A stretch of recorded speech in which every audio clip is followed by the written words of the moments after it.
حفظ عالم نباتات و حیوانات و پرندگان نادر در جمهوری تاجیکستان زیر توجه مخصوصی دولت قرار دارد. در ناحیه عینی 196,000 گکتار منطقه جنگل پروری موجود است که در بسیار موارد بارشات برفی زیاد و سردی فصل زمستان در بلندکوه‌ها و تلف یافتن پرندگان نادر و حیوانات وحشی سبب می‌گردد. با مقصد تأمین کردن پرندگان و عالم وحوش با مواد خوراکه از قبیل خاشاک و دانگی‌ها از جانب کارمندان مؤسسه دولتی خواجگی جنگل، جمعیت شکارچیان و ساکنان ناحیه عینی کارهای بی‌تکنیکی انجام داده می‌شود. ما من سال جاری علاقه مرتبه چهارم است که کارهای بی‌تکنیکی و خوراکدهی به حیوانات و پرندگان وحشی را گذرانده ایستاده ایم. با این معرکه خوراکدهی ما اعضایان جمعیت شکارچیان، کارمندان خواجگی جنگل ناحیه عینی، اهالی و مردان سخاوتپیشه را جلب نموده ایستاده ایم.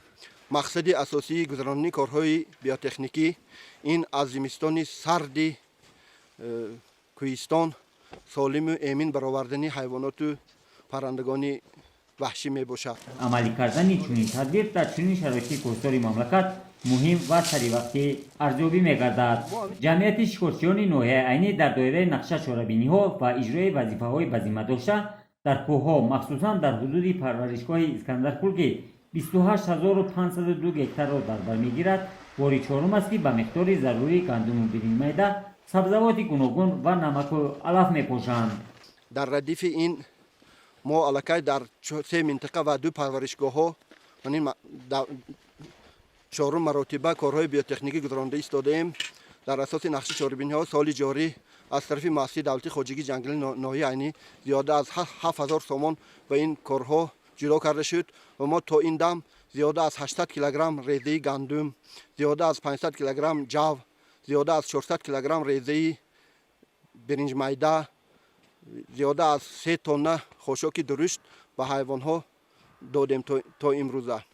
مقصد اساسی این چخیل که بار دیگر تکرار شود هم این امین نگه داشتن حیوانات و پرندگان وحشی می باشد. بارشات برفی زیاد در آخرهای ماه ینور در پرورشگاه اسکندرپور به مشاهده رسید که باعث تکرار نمودن کارهای بی‌تکنیکی در این موضع گردد. و همین خاطر از جانب کارمندان مؤسسه دولتی خواجگی جنگل، جمعیت شکارچیان در ناحیه و ساکنان طبیعت دوستدار کارهای بی‌تکنیکی در بلندکوه‌ها و تل و تپه‌های حدود پرورشگاه اسکندرپور گذرانیده شد. پرورشگاه اسکندرپور در بلندی جایگیر شده است، خیلی خنک است، برف بسیار میبارد. ما تصمیم گرفتیم که در اساس نقشه‌های چهاره‌بینی کارهای بیوتکنیکی گذرانیم. این سال دوم مرتبه شد که در این موضوع ما کارهای بیوتکنیکی گذراندیم. زیاده از 2,000 سومانی پول جلو کرده شده بود که ما این کارها را با دوام می‌دهیم.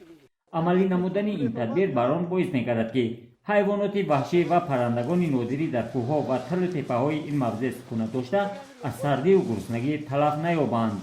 تجربه‌های سال‌های قبلی نشان می‌دهد که در فصل زمستان در بلندکوه‌های ناحیه عینی برفی زیاد می‌بارد. البته در پرورشگاه یگان نمود شکار گذرانده نمی‌شود و من کرده شده است. ما هر سال از اولی سال تا آخری سال 4-5 مرتبه در بین اهالی سرطاق، دیجیک، مخشیوت، حیرانبید، نروت کارهای فهماندهی می‌گذرانیم. غیر از این دویم سمتی که برای نگه داشتن حیوانات و پرنده ها و تامین نمودن بعضی خوراکواری این شناندن نهال‌ها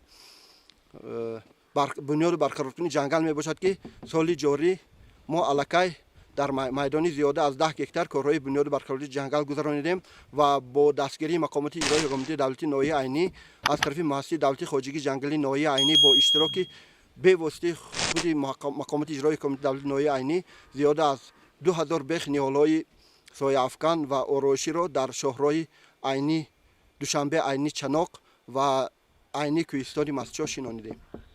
عملی نمودن این چنین تدبیر در کوه‌ها و تل و تپه‌های تماشاباب ناحیه عینی در حفظ زیبایی طبیعت و رشد سیاحی نیز مساعدت فعال می‌نماید.